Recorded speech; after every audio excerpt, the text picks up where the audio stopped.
Baik,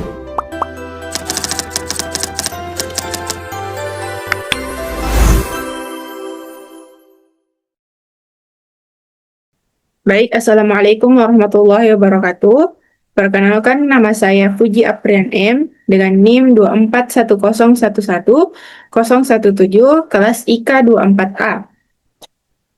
Baik, saya akan menjelaskan mengenai algoritma penjadwalan round robin. Mata kuliah Sistem Operasi. Pengertian algoritma round robin. Algoritma round robin adalah salah satu metode penjadwalan proses dalam sistem operasi yang dirancang untuk memberikan waktu CPU yang adil bagi setiap proses. Algoritma ini termasuk ke dalam kategori penjadwalan preemptif. Artinya, proses dapat dihentikan sementara oleh sistem untuk memberi kesempatan pada proses lain yang sedang menunggu. Selanjutnya, cara kerja dan karakteristik algoritma round robin, yaitu setiap proses diberikan jatah atau time kuantum yang sama. Jika proses tidak selesai dalam waktu tersebut, proses dipindahkan ke akhir antrian dan CPU menjalankan proses yang berikutnya. Lebih jelasnya, yang pertama itu waktu kuantum. Sistem operasi menentukan waktu tertentu. Kemudian antrian FIFO. Pada algoritma round robin ini juga menerapkan antrian FIFO di mana proses yang pertama masuk akan dieksekusi pertama. Kemudian eksekusi bergilir, yaitu proses yang kehabisan waktu akan ditangguhkan atau diberhentikan. Kemudian preemption, yaitu proses yang ditangguhkan diganti dengan proses berikutnya. Selanjutnya, kelebihan atau keuntungan algoritma round robin. Yang pertama itu adil untuk semua proses. Artinya, semua proses mendapatkan jatah waktu yang sama untuk dieksekusi, sehingga tidak ada proses yang diabaikan. Yang kedua, mencegah terjadinya starvation, yaitu tidak ada proses yang menunggu terlalu lama, karena semua proses dijadwalkan secara bergiliran. Kemudian yang ketiga, respon time yang cepat untuk sistem interaktif. Algoritma round robin ini cocok untuk sistem time sharing atau multitasking, karena setiap proses mendapat giliran eksekusi dalam waktu yang singkat. Kemudian yang keempat, itu mudah diimplementasikan.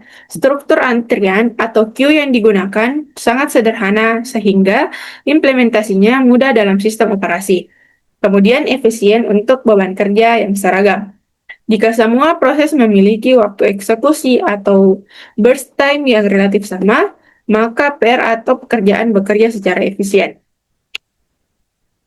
Selanjutnya, kekurangan algoritma round robin.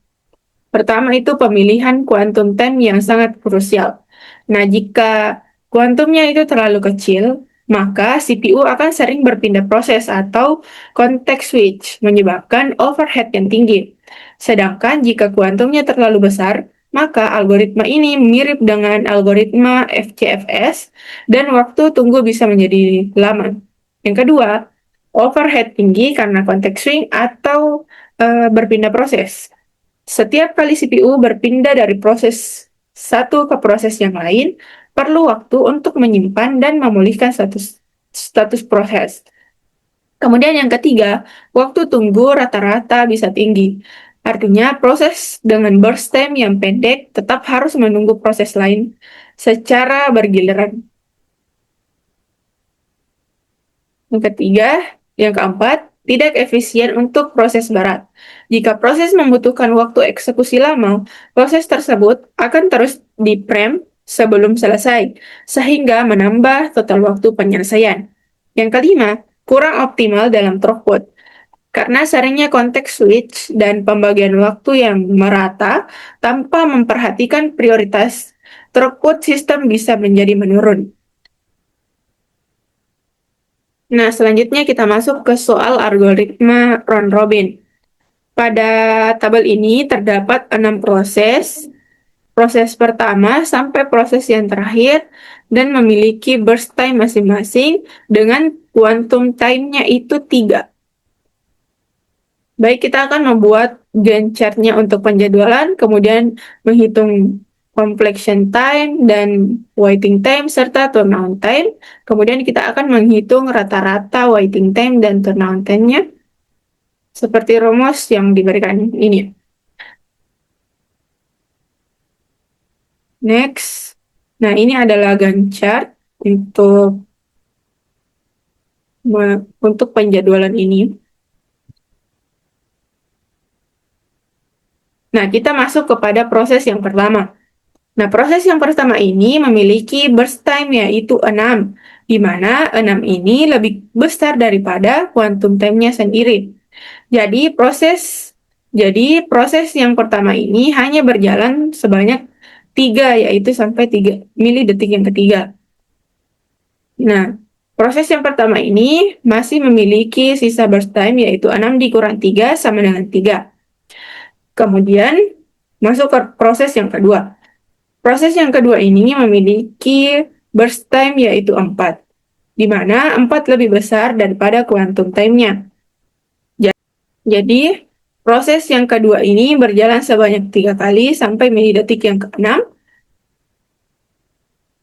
Dan proses yang kedua ini masih memiliki sisa burst time yaitu 1, 4 dikurang 3 sama dengan 1. Kemudian masuk ke proses yang ketiga. Proses yang ketiga ini memiliki burst time yaitu 7, di mana 7 ini memiliki nilai atau waktu yang lebih besar daripada quantum time-nya sendiri, yaitu 3. Sehingga proses yang ketiga ini hanya berjalan sebanyak 3 kali, sehingga sampai di milidetik yang ke-9. Proses yang ketiga ini masih memiliki sisa burst time yaitu 4, di mana 7 dikurang 3 sama dengan 4. Kemudian proses yang keempat. Proses yang keempat ini memiliki burst time yaitu 2, di mana 2 ini lebih kecil daripada quantum time-nya. Jadi, proses yang keempat ini berjalan sebanyak 2 kali sehingga sampai ke milidetik yang ke-11. Sehingga otomatis proses yang keempat ini ditandai selesai.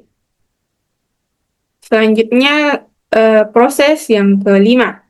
Proses yang kelima ini memiliki burst time yaitu 4, di mana 4 ini lebih besar daripada quantum time-nya sendiri. Jadi proses yang kelima ini berjalan 3 sampai milidetik yang ke-14 dan masih memiliki sisa burst time yaitu 1, di mana 4 dikurang 3 sama dengan 1. Selanjutnya kita lanjut ke proses yang ke-6.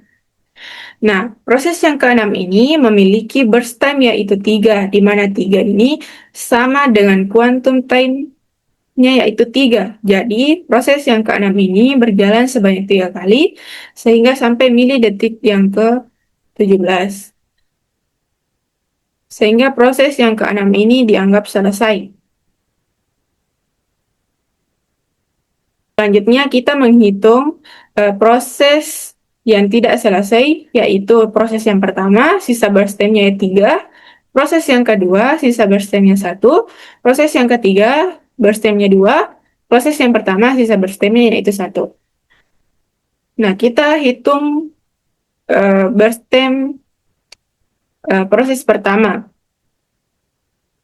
Proses yang pertama ini memiliki sisa yaitu 3, ya, yang sama dengan quantum time.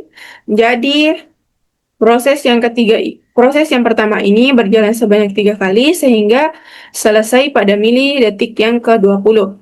Selanjutnya kita mengerjakan proses yang kedua, di mana proses yang kedua ini memiliki sisa burst time yaitu 1, sehingga berjalan sebanyak 1 kali sehingga sampai di milidetik yang ke-21. Sehingga proses yang kedua ini dianggap selesai. Selanjutnya, proses yang ketiga. Proses yang ketiga ini memiliki sisa burst time yaitu 4. Namun 4 ini lebih besar daripada quantum time-nya. Jadi, kita tulis, jadi proses yang ketiga ini berjalan sebanyak 3 kali sehingga sampai milidetik yang ke-24.